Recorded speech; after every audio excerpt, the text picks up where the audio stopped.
stitch, you would press your facing open like this, and then you're going to carefully, once you have it pressed open, you are going to make sure that your seam allowance is towards the facing part.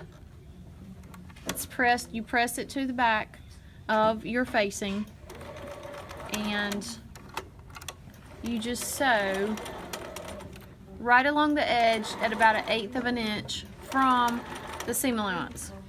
So if we're sewing about 1/8 of an inch from this seam allowance, I'm going to use this side of my foot as a guide to go right around the edge of my seam allowance here.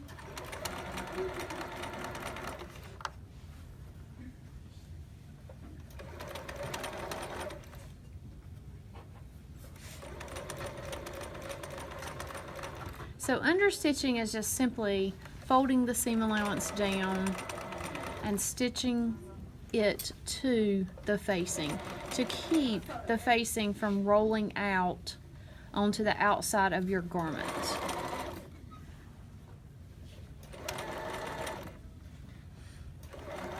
It's used a lot of times in your necklines and around the top of skirts.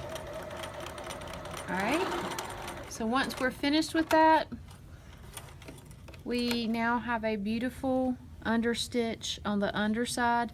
The facing is then folded down to the inside like this, and you press it down and your facing stays, and now you have a nice clean finish around your neckline.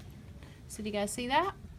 Now, one more thing, I will show you in the next video how to do top stitching.